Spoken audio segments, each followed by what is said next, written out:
Time to raise Kuki Shinobu. As we did prepare for her, this should be a somewhat painless process. First ascension already underway. We are so good. 40, 50, 60, 70, and 80, which is where we stop for raising modes. Also gotta raise those talents. Of course, we are gonna give priority to E and Q.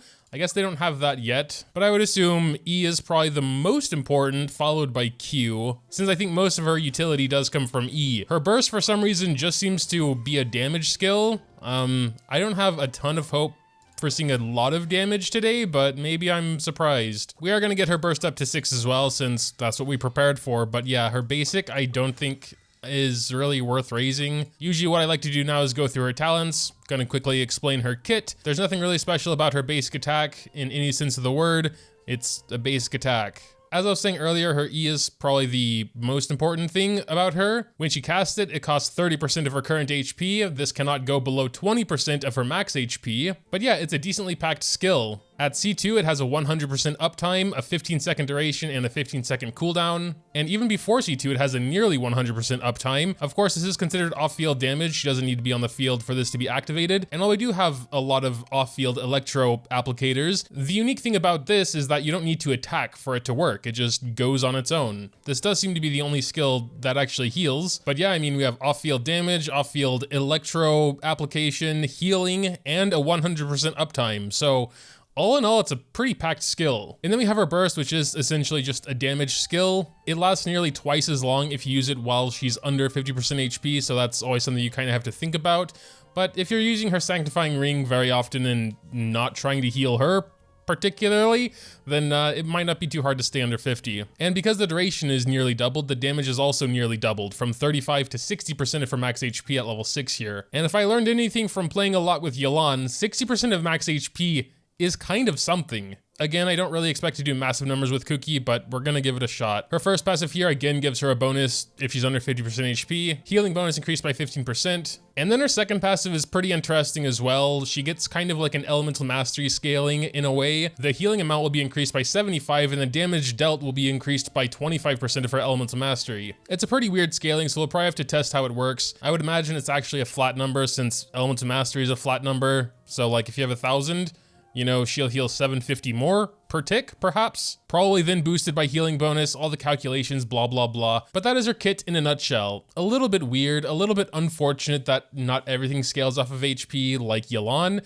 You know, we have skill damage and normal multiplier that I assume it scales off of attack and apparently elemental mastery with this. But then her healing and her burst damage is more HP. So I would still definitely lean towards HP over attack for sure, because I don't think the actual ring is going to do a ton of damage no matter what you do, but at least her burst might. Taking a look at her constellations, we get a bigger burst for her AoE. I'll try and have a little side by side here. The test run Kuki Shinobu is C0. With C2, like we talked about, her E has a 100% uptime. I think that's really cool. And C4, where we currently have her, basically add another little electro attack to Kuki Shinobu's E. Of course, we're going to look a little bit deeper into that as well. I just don't understand why it's 9.7% of her HP and not just 10. Why not just round it up to 10? And this can happen every 5 seconds. Finally, at C6, after actually thinking about it, this is a pretty disappointing C6. For a support, it's actually a very selfish thing. She will basically revive herself if she would have died. And I don't have her C6 yet, so I can't really test it, but it doesn't say it'll like heal her back up to a certain amount. So if she has like 300 HP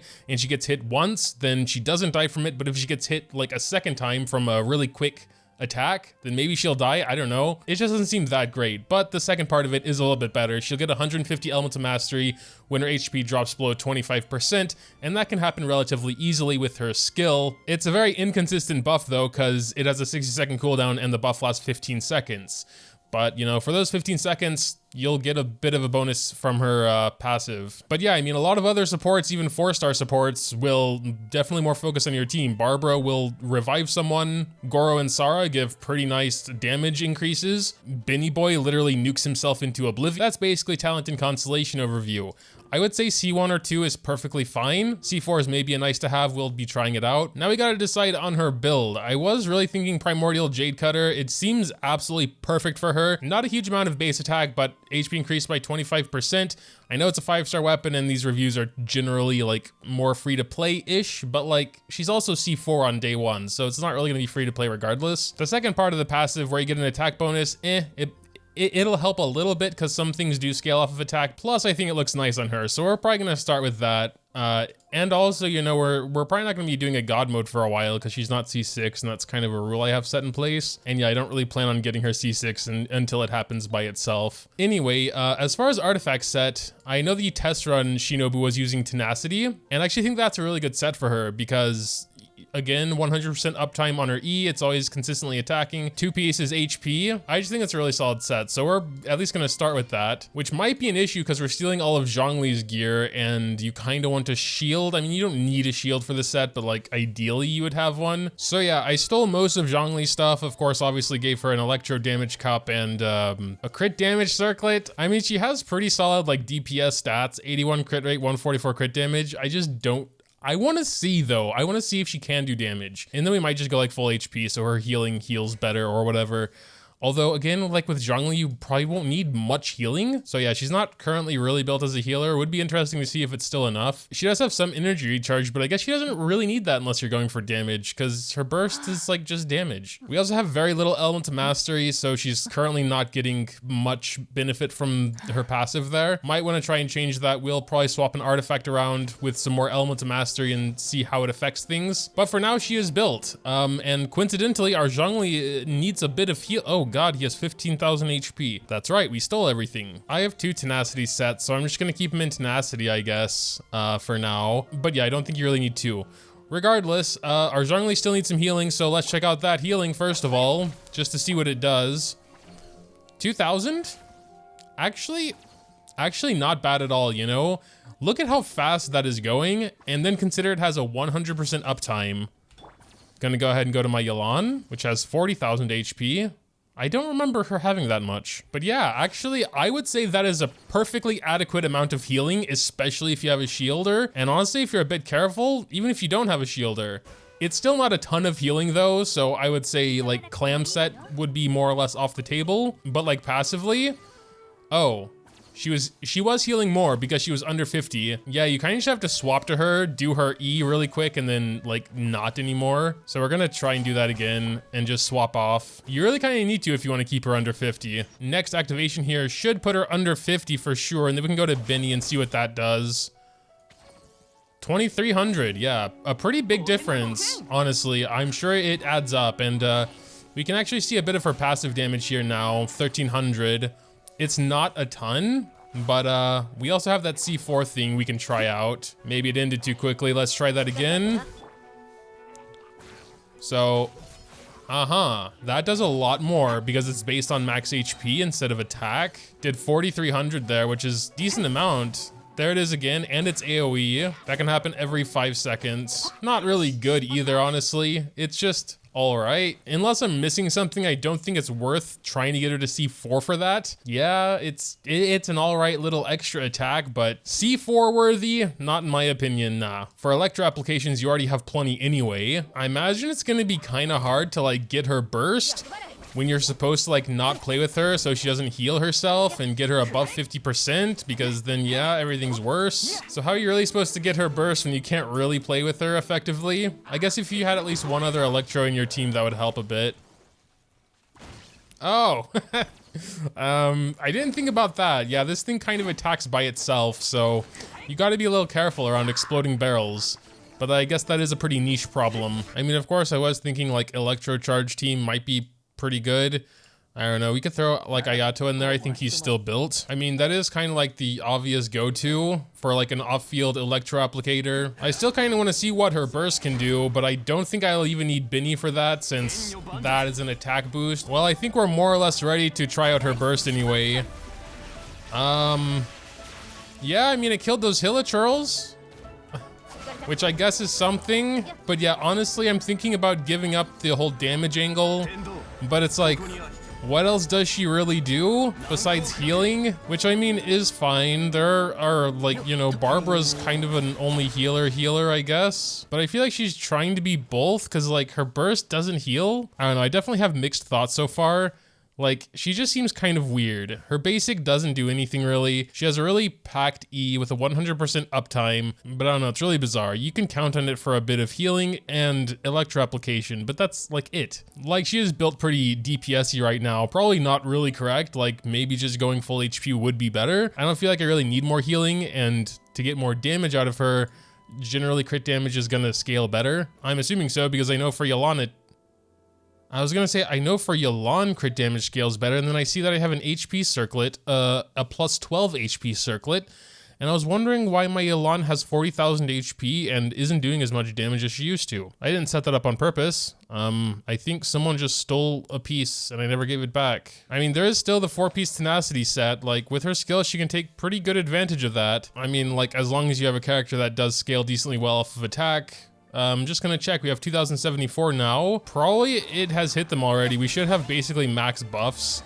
So we're gonna go ahead and go to an extra little 200 attack there for basically nothing. It's not the biggest attack buff in the world, but at the end of the day, it's just a 4-piece artifact set. Well, I guess we should still see how it works with kind of a electro charge team. I mean, as an electro applicator, I'm sure she's going to do perfectly fine. It's just the question if that's enough alongside a little bit of healing. So we're just gonna do her E here. Go to Benny, go ahead and do Ayato's burst. Hopefully someone is still alive. And yeah, there was like an electro charge there somewhere.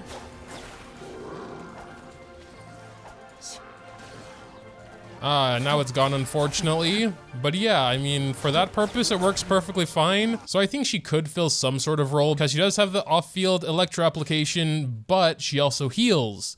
So if you need both of those things, you can have them in one character. Those would have to be two very important things for your team though, because she really doesn't do much else. Sure, I could get her to level 90, I could optimize her, I could think for 5 more years about the best artifacts and build, but she's never going to do really good damage as like some of the other off-field electro DPSs can, like Beta or even Fischl or Shogun, of course, which is a 5-star, so it doesn't really count. But yeah, it's kind of a shame the passive damage doesn't scale off of HP, but then her burst does. So is it gonna be better to focus more on HP, which I know she doesn't have a ton at 27k. Usually, even for raising modes, I would do a bit more of a showcase, but I don't really see the point. That is kind of this character, and if you need what she's offering, she will fulfill that role perfectly fine. Like if you're running electro charge teams, and you don't have any space for a healer, she could be pretty good for that role. Hey, Post-Edit Moga here. I said I'd like to try a couple different sets or stat distributions, but never did, so we're doing that now. First up, basically full HP. She has 38k and is definitely healing a bit more, but doing significantly less damage, both with her E and with her burst. The burst doesn't take as big a hit though. Here's her stats. I also got a decent amount of Elemental Mastery to try and take advantage of her passive. Next build goes a step further with full Elemental Mastery, but it's not great. Both healing and damage suffer here. Finally, we went with a general healer build, lots of HP, but healing bonus circlet and a bit of Elemental Mastery for her passive. She can heal a lot now, making me think the Clam set could actually be great for her if you can get these stats on it. Ours in 4-piece does lose a little healing power, but let's see how it is. Every 3 ticks, it explodes for 9 to 11k in an AoE. I'm pretty happy with that. But yeah, back to the other me that doesn't have construction going on around him. But yeah, feel free to leave your own thoughts in the comments down below. This was essentially an overview of her kit, plus a little bit of gameplay and some first impressions. So this isn't really like my official take on the character or anything. It's essentially what I'm seeing, reading, feeling on a first impressions basis. And like, she is a 4-star, I get that. I just feel like it's such a shame that she's Electro. Like, I feel like if she had the same exact kit, but was a different element, pretty much any other element, she'd be more interesting. But the fact we already have so many off-field electro applicators, it's like, she's really only going to be better if you absolutely need healing in your team. So yeah, that's all I can really say. Make sure to tell me what you think in the comments down below, dropping a like if you enjoyed. Oops, sorry, that should be Shinobu. It's still your video, and I think you do have your place. Make sure to tell me what you think in the comments down below, dropping a like or subscribing to the channel if you enjoyed. It's always greatly appreciated as well.